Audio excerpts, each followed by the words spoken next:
Hello दोस्तों, आप सभी को मेरा राम राम। हम फर्स्ट ग्रेड इंडियन हिस्ट्री कर रहे थे, ठीक है, जिसमें हमने 4 टॉपिक कर लिए हैं। एक तो गुप्त काल वाला पहला टॉपिक कर लिया जो इसमें दिया हुआ है, ठीक है। और सेकंड टॉपिक है हमारा भारत के प्रमुख राष्ट्रवादी नेता, वो कर लिया। और 1857 की क्रांति कर ली। और तीसरा टॉपिक सामाजिक धार्मिक सुधार आंदोलन वाला कर लिया, ठीक है। 1857 की क्रांति, भारत के प्रमुख राष्ट्रवादी नेता भी हो गए, सामाजिक धार्मिक पुनर्जागरण राजा राम मोहन राय दयानंद सरस्वती वे कर लिया। और ये हमारे 2 टॉपिक बचते हैं, एक तो मुगल काल वाला और एक हमारा लास्ट है जो राष्ट्रीय आंदोलन के संदर्भ में महात्मा गांधी, जवाहरलाल नेहरू, वल्लभ भाई पटेल, मौलाना आजाद और भीमराव अंबेडकर की भूमिका। तो आज हम राष्ट्रीय आंदोलन शुरू करेंगे जिसमें महात्मा गांधी और जवाहरलाल नेहरू और ये दी हुई ये करेंगे एक एक करके। और फिर हमारा लास्ट टॉपिक एक ही रह जाएगा, वो है मुगल काल। और हमारी इंडियन हिस्ट्री है वो राज पनोरमा बुक से वो कंप्लीट हो जाएगी, ठीक है। तो आज हम हमारा टॉपिक करेंगे राष्ट्रीय आंदोलन में इन नेताओं की भूमिका, ठीक है। तो फिर हमारा एक मुगल काल वाला ही रह जाएगा। तो राष्ट्रीय आंदोलन लिख लेते हैं, ठीक है। राष्ट्रीय आंदोलन, राष्ट्रीय आंदोलन तो पहला इसमें दिया गया है महात्मा गांधी, ठीक है। मोहनदास करमचंद गांधी, महात्मा गांधी, ठीक है। महात्मा गांधी जन्म 2 अक्टूबर 1869 को, जन्म 2 अक्टूबर 1869 और मृत्यु 30 जनवरी 1948। मृत्यु 30 जनवरी 1948। 47 में भारत आजाद हुआ और 1948 में इनकी मृत्यु हो गई। 2 अक्टूबर 1869 को इनका जन्म हुआ। आगे पढ़ते हैं गांधी जी के बारे में, ठीक है।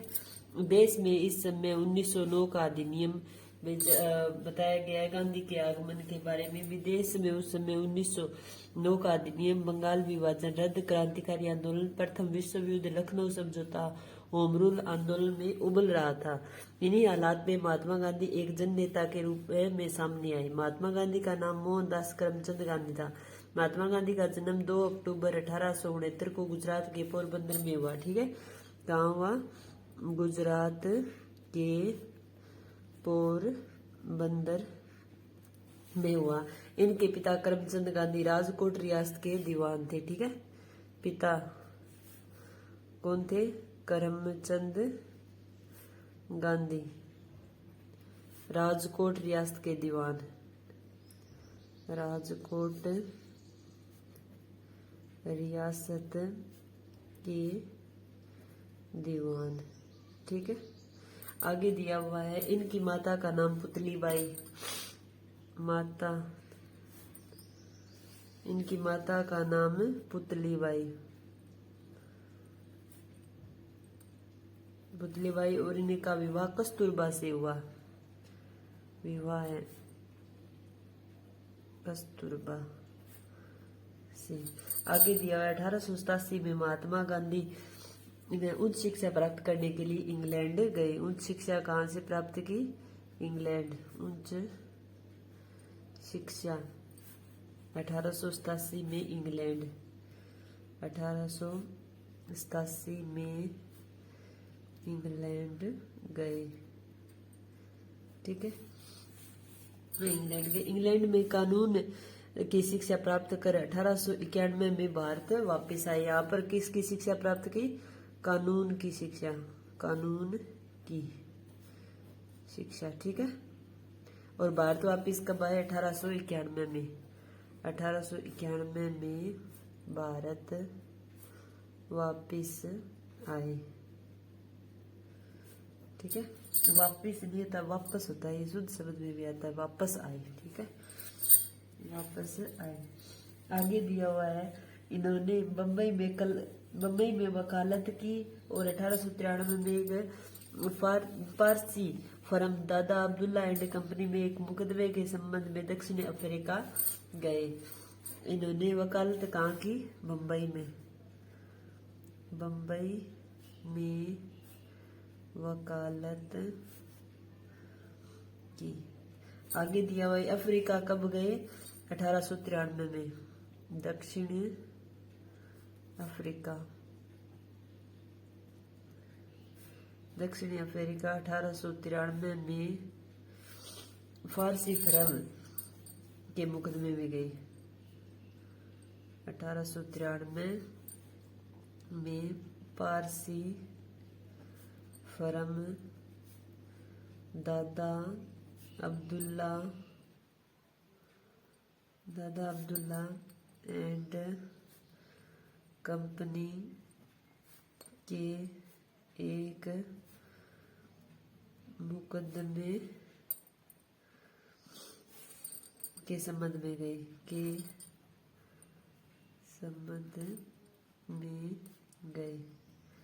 ठीक है, के संबंध में गए। आगे दिया हुआ यहीं पर 1895 में अन्य भारतीयों के साथ महात्मा गांधी ने नस्ली भेदभाव का विरोध करने के लिए नटाल कांग्रेस का गठन किया। तो दक्षिणी अफ्रीका में किसका किया? दक्षिणी अफ्रीका में नटाल कांग्रेस का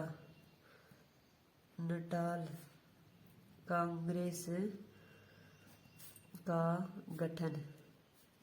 ये नटाल कांग्रेस क्या था? नस्ली भेदभाव का विरोध करने के लिए, ठीक है। नटाल कांग्रेस क्या था? नस्ली भेदभाव का विरोध करने के लिए, ठीक है। आगे दिया हुआ है, उन्होंने दक्षिणी अफ्रीका में टोल्स्टॉय फार्म तथा फिनिक्स फोरम की स्थापना की। और किसकी की दक्षिणी अफ्रीका में? यह पूरा नाम लिख देती हूँ मैं, दक्षिण अफ्रीका। और किस किस की स्थापना की दक्षिणी अफ्रीका में? टोल्स्टॉय फोरम दक्षिण अफ्रीका में टोल्स्टॉय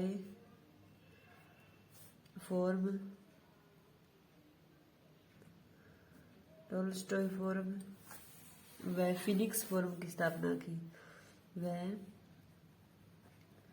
फिनिक्स फोरम की स्थापना की। आगे दिया है, दक्षिण अफ्रीका में इंडियन ओपिनियन नामक समाचार पत्र प्रकाशित भी किया। दक्षिण अफ्रीका में इंडियन ओपिनियन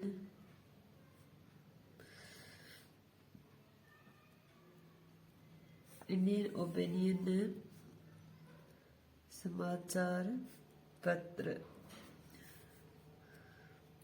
का प्रकाशन किया, ठीक है। ये इम्पोर्टेंट है। दक्षिण अफ्रीका में महात्मा गांधी ने किसका प्रकाशन किया? तो इंडियन ओपिनियन नामक समाचार पत्र का प्रकाशन किया। दक्षिण अफ्रीका से गांधी जी इंग्लैंड गए और वहां से जहाज में जब पुनः 1909 में दक्षिण अफ्रीका लौट रहे थे, उस समय हिंद स्वराज्य की रचना की। दक्षिण अफ्रीका से कहाँ गए? इंग्लैंड में गए। और फिर दक्षिण अफ्रीका से गांधी जी इंग्लैंड गए और वहां से पुनः 1909 में दक्षिण अफ्रीका लौट रहे थे, उस समय हिंद स्वराज्य की स्थापना की, ठीक है। तो दक्षिण अफ्रीका में उन्होंने किसकी स्थापना की? हिंद स्वराज्य की, में हिंद स्वराज्य की स्थापना की, ठीक है। आगे दिया वे वहां पर नस्ली पाबंदी के खिलाफ अहिंसक आंदोलन चला रहे थे और अंतर्राष्ट्रीय स्तर पर उनकी अच्छी मान्यता थी और लोग उनका आदर करते थे। गांधी जी 46 वर्ष की उम्र में जनवरी 1915 में दक्षिण अफ्रीका से भारत लौटे। अब भारत आ गए गांधी जी, ठीक है। भारत कब आयो देख लियो। भारत दक्षिण अफ्रीका से जनवरी 1915 को भारत आए तो उनकी आयु कितनी थी? आयु थी 46 वर्ष। ठीक है, 46 वर्ष के हो गए फिर वे। और जनवरी 1915 को दक्षिण अफ्रीका से भारत आए। आगे दिया हुआ पूरे साल पूरे भारत का दौरा किया। 1915 में जनवरी में पूरे साल उन्होंने भारत का दौरा किया और इस दौरान यहाँ के लोगों को उनके हालात को समझने में लगे रहे। 1915-16 में अहमदाबाद के पास साबरमती आश्रम की स्थापना की। ठीक है, साबरमती आश्रम की स्थापना कब की? 1516 में। ठीक है, अहमदाबाद में 1915-16 में अहमदाबाद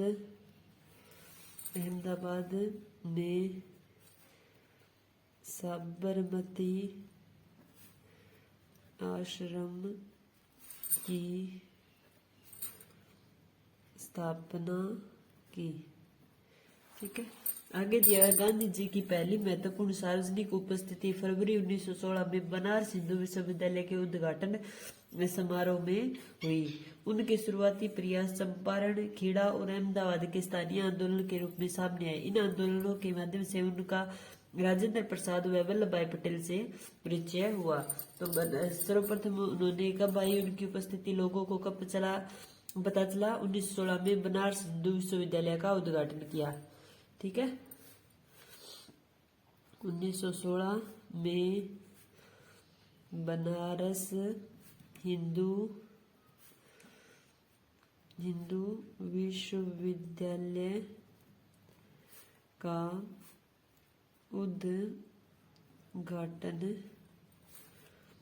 उद्घाटन किया। इनके शुरुआती आश्रम, ठीक है, इनके कौन कौन? चंपारण, खेड़ा, अहमदाबाद में थे। इनके प्रयासों से किन से परिचय हुआ इनका? वल्लभ भाई पटेल से और राजेंद्र प्रसाद से। स्थानीय आंदोलनों से चंपारण, खेड़ा व अहमदाबाद के स्थानीय आंदोलनों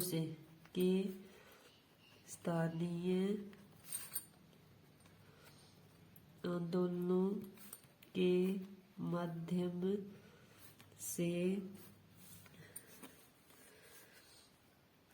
राजेंद्र प्रसाद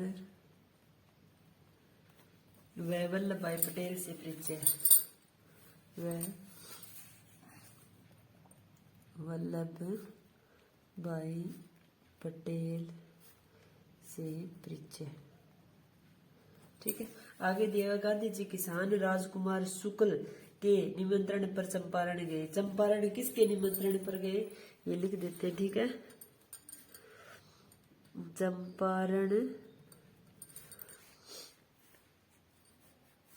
राजकुमार शुक्ल के निमंत्रण पर गए। ठीक है, राजेंद्र प्रसाद, मजहरुल हक, जेबी कृपलानी, नरहरि पारिक और महादेव देसाई के साथ 1917 में उन्होंने बिहार के चंपारण इलाके का दौरा किया और दमनकारी बागान व्यवस्था के खिलाफ किसानों को संघर्ष करने के लिए प्रेरित किया। ठीक है, चंपारण में जो आंदोलन चला उसमें कौन कौन से शामिल थे? तो चंपारण में इनके साथ और लिख देते हैं राजेंद्र प्रसाद, मजहरुल हक, जेबी कृपलानी, नरहरि पारिक,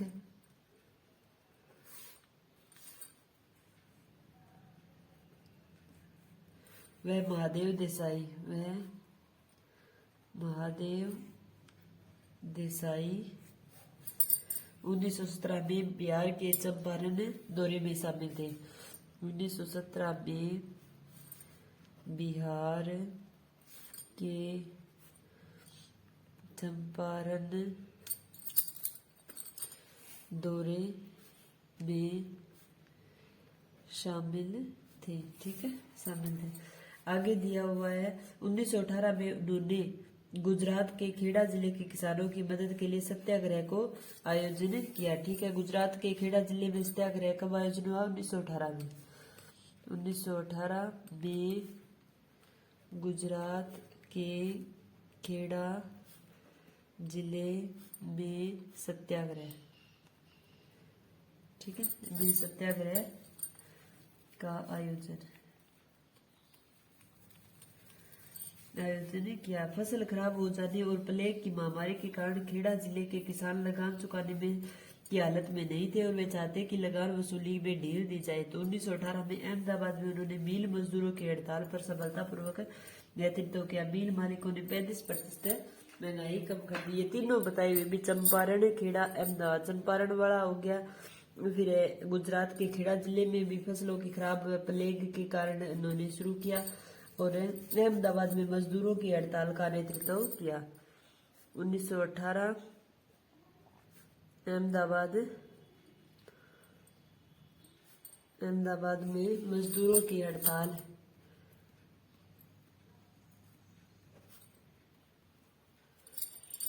का नेतृत्व किया। ठीक है, का नेतृत्व किया और महंगाई है वो 35% भत्ता देना स्वीकार किया गया। मिल मालिकों ने 35% महंगाई भत्ता देना स्वीकार किया। 35% महंगाई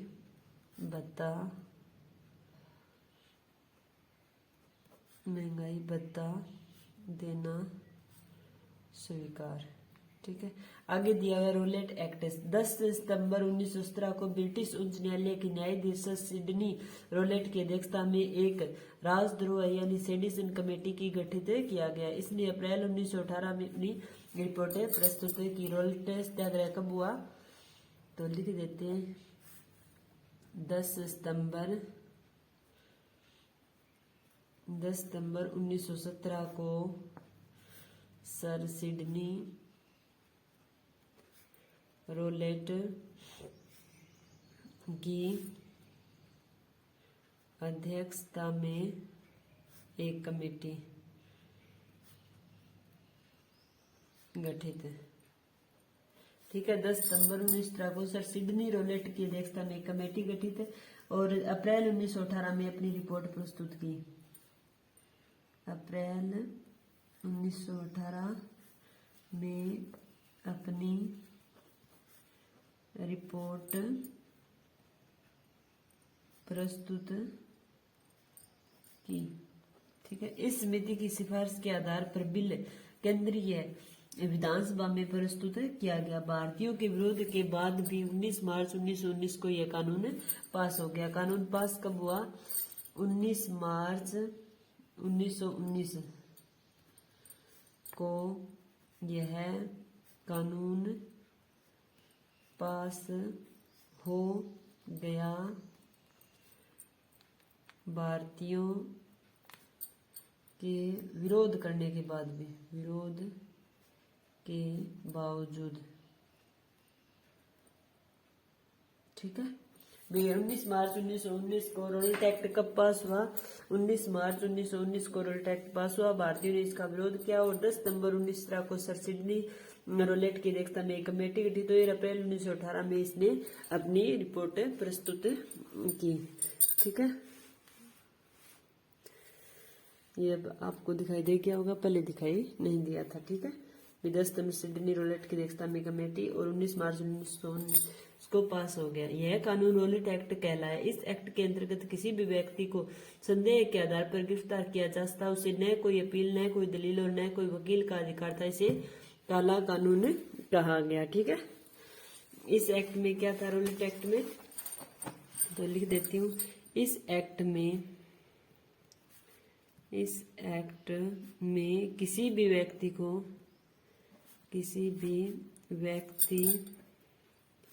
को संदेह के आधार पर गिरफ्तार किया जा सकता है। संदेह के आधार पर गिरफ्तार किया जा सकता है। न अपील न दलील न कोई वकील का अधिकार था। ठीक है, क्या कहा गया? और न ये पूछा जाता है भी न कोई अपील न दलील न कोई वकील का अधिकार किस एक्ट में था? तो वो रोलेट एक्ट में था। ठीक है, न कोई अपील न दलील न कोई वकील का अधिकार था। ये तो कोई अधिकार ही नहीं है। ठीक है, इसे क्या कहा गया? काला कानून। इसे काला कानून कहा गया। ठीक है, आगे दिया 1919 में गांधी जी ने अंग्रेजों द्वारा हाल ही में पारित किए गए रोलेट एक्ट कानून के खिलाफ सत्याग्रह का आह्वान किया। यह कानून अब व्यक्ति की स्वतंत्रता जैसे मूलभूत अधिकारों पर अंकुश लगाने और पुलिस को ज्यादा अधिकार देने के लिए लागू किया गया। महात्मा गांधी, मोहम्मद अली जिन्ना व अन्य नेताओं का मानना था कि सरकार के पास लोगों की बुनियादी स्वतंत्रता पर अंकुश लगाने का कोई अधिकार नहीं है। उन्होंने इस कानून को शैतान की करतूत और निरंकुशवादी बताया। और क्या कहा इसे? काला कानून हो गया एक तो, और क्या कहा? शैतान की करतूत। शैतान की करतूत। ठीक है, और निरंकुशवादी बताया गया। रोलेट एक्ट के विरोध में आंदोलन चलाने के लिए महात्मा गांधी के नेतृत्व में फरवरी 1919 को सत्याग्रह सभा की स्थापना हुई। इसके विरोध में किया हुआ 1919 को सत्याग्रह सभा की स्थापना। इसके विरोध में 1919 फरवरी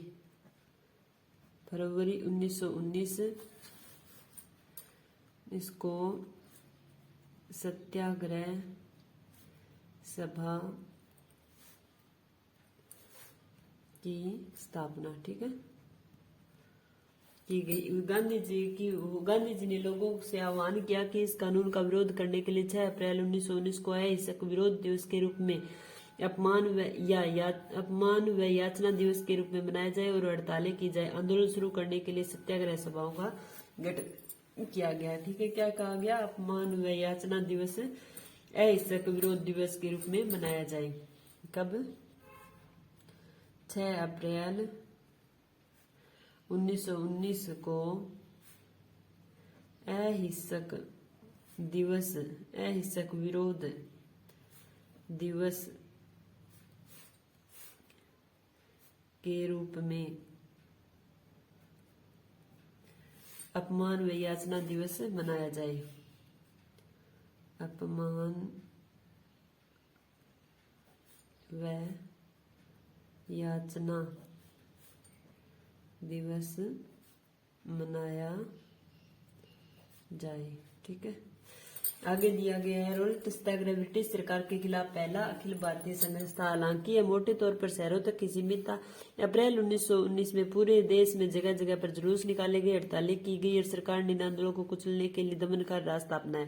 अमृतसर में बहुत सारे स्थानीय नेताओं को हिरासत में ले लिया गया। गांधी जी के दिल्ली में प्रवेश करने पर पाबंदी लगा दी। इस एक्ट के तहत क्या किया गया? गांधी जी के दिल्ली प्रवेश पर पाबंदी लगाई गई। इस एक्ट के कारण गांधी जी पर दिल्ली प्रवेश पर पाबंदी लगाई गई। ठीक है, आगे दिया हुआ जलियांवाला बाग हत्याकांड। अमृतसर में 9 अप्रैल 1919 को पंजाब के नेता सत्यपाल व डॉक्टर शरफुद्दीन किचलू के नेतृत्व में एक जुलूस निकाला गया। ठीक है, अगला हमारा कौन सा है? जलियांवाला हत्याकांड। जलियांवाला हत्याकांड। ठीक है, अमृतसर में 9 अप्रैल 1919 को पंजाब के नेता डॉक्टर सत्यपाल, हमें इन दोनों का नाम ध्यान रखना है। डॉक्टर सत्यपाल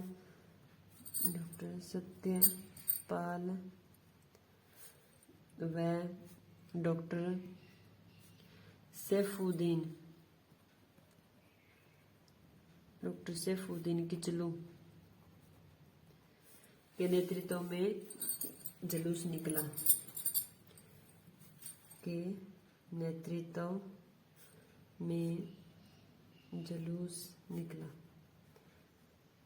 ठीक है, जुलूस निकला। आगे दिया हुआ है आंदोलन का नेतृत्व कर रहे डॉक्टर सत्यपाल व किचलू को 10 अप्रैल 1919 को अमृतसर से निर्वासित कर दिया गया। पंजाब की स्थिति को देखते हुए श्रद्धानंद व डॉक्टर सत्यपाल के विरोध पर जब महात्मा गांधी पंजाब के लिए रवाना हुए तब उन्होंने दिल्ली के पास पलवल हरियाणा में रोककर वापस बम्बई भेज दिया गया। इन्हें गिरफ्तार कब किया गया? 10 अप्रैल को। ठीक है, 10 अप्रैल 1919 को इन्हें गिरफ्तार कर लिया गया। ठीक है, गिरफ्तार कर लिया गया। और गांधी जी को कब रोका? गांधी जी को यहाँ आने से रोक कर गांधी जी को पलवल हरियाणा में रोक कर पलवल हरियाणा में रोक कर वापस दिल्ली भेज दिया। दिल्ली नहीं, बम्बई, वापस बम्बई भेज दिया। ठीक है, आगे 10 अप्रैल को पुलिस ने अमृतसर में एक शांतिपूर्ण जुलूस पर गोली चला दी। कब चलाई? 10 अप्रैल को। भी इन नेताओं को तो इन्होंने जुलूस निकाला 9 अप्रैल को, 10 अप्रैल को इन नेताओं को गिरफ्तार कर लिया। फिर उस जुलूस का कोई नेता नहीं था और वहां पर लोग इकट्ठे हुए। ठीक है, तो 10 अप्रैल को पुलिस ने अमृतसर की शांतिपूर्ण गोलियां चला दी। इसके बाद लोग बैंकों, डाक खानों, 10 अप्रैल को जुलूस पर गोली चला दी पुलिस ने, तो लोगों ने क्या किया? बैंकों, डाक खानों, रेलवे स्टेशनों पर हमले करने लगे। मार्शल लॉ लागू कर दिया गया। कौन सा लॉ लागू किया गया? Martial law. और जनरल डायर ने कमान संभाल ली। और बैसाखी यानी 13 अप्रैल के दिन अमृतसर में जनरल डायर द्वारा जलियांवाला बाग में किया गया हत्याकांड इसी दमन का हिस्सा था। आंकड़ों के अनुसार 379 व्यक्ति मारे गए, बहुत लोग घायल हुए। वास्तव में मरने वालों की संख्या इससे अधिक थी। जनरल डायर मृतकों व घायलों को उस स्थिति में छोड़कर वहां से चला गया। यह हत्याकांड जलियांवाला बाग हत्याकांड के नाम से जाना जाता है। इस जन संहार को रविंद्रनाथ टैगोर ने अपनी पीड़ा और गुस्सा जताते हुए नाइटहुड की उपाधि वापस लौटा दी। जो हम लिख लेते हैं, फिर गांधी जी को वहां रोक दिया गया, इनको गिरफ्तार कर दिया गया। फिर लोगों ने तोड़फोड़ की भी, उनको गिरफ्तार किया, उन्हें छोड़ो। तो क्या किया?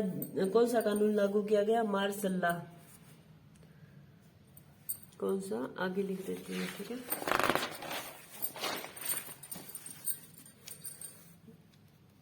मार्शल लॉ लागू किया गया। मार्शल लॉ यानी कानून मार्शल लॉ लागू किया गया जलियांवाला बाग में। ठीक है, अमृतसर में। ठीक है, और आगे दिया अभी 13 अप्रैल को बैसाखी के दिन जनरल डायर ने 13 अप्रैल बैसाखी के दिन जनरल डायर ने गोलियां चलवाई।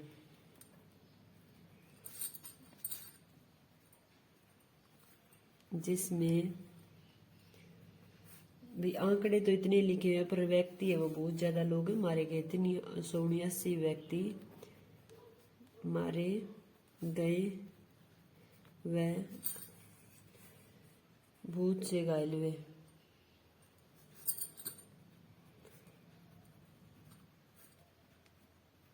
ठीक है, और इस हत्याकांड के कारण क्या हुआ? रविंद्रनाथ टैगोर ने अपनी नाइटहुड की उपाधि त्याग दी। इस हत्याकांड के कारण रविंद्रनाथ टैगोर ने रविंद्रनाथ टैगोर ने अपनी नाइटहुड की उपाधि त्याग दी। ठीक है, आगे दिया हुआ है ब्रिटिश राजा या रानी की तरफ से किसी व्यक्ति की अप्रति व्यक्तिगत सफलताओं या जन सेवा के लिए दी जाने वाली उपाधि थी। ठीक है, भी ये नाइटहुड उपाधि क्या होती है? यह ब्रिटिश सरकार की तरफ से, ब्रिटिश के राजा या रानी की तरफ से उस व्यक्ति अप्रीतम व्यक्ति की सफलताओं या जन सेवा के लिए दी जाती है। शंकरन राय नायर ने वाइस राय की कार्यकारिणी से त्यागपत्र दे दिया। हम एक ही पढ़ते हैं, ठीक है, ये भी इम्पोर्टेंट है। और दूसरा इस बुक में क्या दिया गया है वो भी इम्पोर्टेंट है। और किसने? शंकरन नायर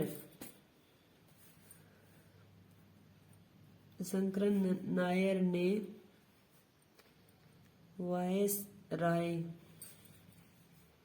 की कार्यकारिणी से त्यागपत्र दे दिया। ठीक है, आगे दिया हुआ है देश में इस हत्याकांड के विरुद्ध बढ़ते जन आक्रोश को देखते हुए ब्रिटिश सरकार ने इसकी जांच के लिए 19 अक्टूबर 1919 को हंटर की अध्यक्षता में एक जांच समिति भेजी गई। इस जलियांवाले हत्याकांड की जांच किसने की? ठीक है, जांच किसने की? 19 अक्टूबर 1919 को 19 अक्टूबर 1919 को हंटर की अध्यक्षता में समिति आई। हंटर की अध्यक्षता में समिति आई। ठीक है, समिति आई। इसने मार्च 1920 को अपनी रिपोर्ट दी। रिपोर्ट कब दी? रिपोर्ट मार्च 1920 को मार्च 1920 को दी। ठीक है, दी। आगे दिया हुआ है रिपोर्ट दी। जनरल डायर को सिर्फ सेवा मुक्त किया गया। जनरल डायर को क्या है? सेवा मुक्त, नौकरी से हटा दिया गया। ब्रिटेन ने जनरल डायर की प्रशंसा कर उसका स्वागत किया, जबकि ब्रिटेन में क्या है? उसका स्वागत किया गया। उसे 20,000 पाउंड की थैली भेंट की गई। ठीक है, जनरल डायर को सेवा मुक्त किया गया, जबकि जनरल डायर को सेवा मुक्त किया गया, जबकि ब्रिटेन में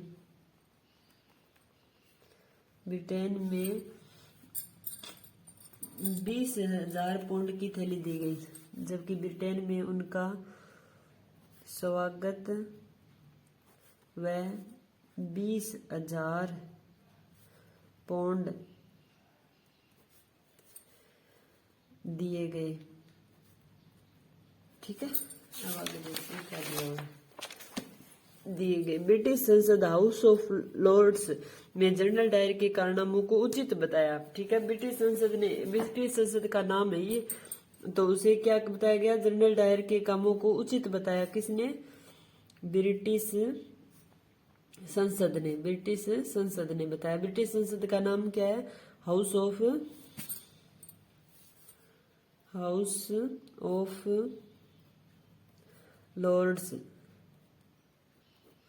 लॉर्ड्स। ब्रिटिश संसद ने उसके कारनामों को उचित बताया। आगे कांग्रेस ने जलियांवाला बाग हत्याकांड की जांच के लिए एक कमेटी नियुक्त की, जिसमें मदन मोहन मालवीय, मोतीलाल नेहरू, महात्मा गांधी आदि सम्मिलित थे। जलियांवाला हत्याकांड को ब्रिटिश साम्राज्य का घिनौना रूप सामने आया। इसके परिणाम स्वरूप ब्रिटिश शासकों के विरुद्ध देशव्यापी जन आंदोलन हुआ। अंग्रेज जनरल को इंग्लैंड में उसकी इस हरकत के लिए सम्मानित भी किया गया। बाद में जनरल डायर को क्रांतिकारी उधम सिंह ने लंदन में जाकर मारा था। ठीक है, तो कांग्रेस ने भी एक कमेटी गठित की। उसमें कौन कौन से थे? जांच कमेटी कांग्रेस द्वारा कौन कौन शामिल थे? महात्मा गांधी, मोतीलाल नेहरू, मदन मोहन मालवीय। तो लिख देते हैं मदन मोहन मालवीय, मोतीलाल नेहरू, मोतीलाल नेहरू, महात्मा गांधी। ठीक है। और जनरल डायर को किसने मारा? उधम सिंह ने, लंदन में। जनरल डायर को उधम सिंह ने लंदन में मारा। ठीक है। आगे दिया हुआ है, हिस्सा फैलते देख महात्मा गांधी ने आंदोलन वापस ले लिया। भले ही रोल्ट सत्याग्रह एक बहुत बड़ा आंदोलन था, लेकिन अभी भी यह मुख्य रूप से शहरों और कस्बों तक ही सीमित था। महात्मा गांधी पूरे भारत में और भी ज्यादा जन आधार वाला आंदोलन खड़ा करना चाहते थे, लेकिन उनका मानना था कि हिंदू मुसलमानों को एक दूसरे के नजदीक लाए बिना आंदोलन नहीं चलाया जा सकता। तो इस प्रकार हमने आज हमारा जलियांवाला हत्याकांड कर लिया है और थोड़ा रोलेट एक्ट 2 कर लिए महात्मा गांधी के। फिर हम अगली क्लास में आगे पढ़ेंगे खिलाफत आंदोलन, असहयोग आंदोलन। और ठीक है, ये महात्मा गांधी वाला इतना बड़ा दिया हुआ है, शून्य अवज्ञा आंदोलन और गांधी समझौता, गोलमेज सम्मेलन, भारत छोड़ो आंदोलन। ठीक है, ये तो काफी बड़ा है महात्मा गांधी वाला। और महात्मा गांधी वाले में लगभग ये आ जाएगा। ठीक है, फिर हमारे ये करेंगे धीरे धीरे। ओके, मेरा वीडियो देखने के लिए आपका बहुत बहुत धन्यवाद।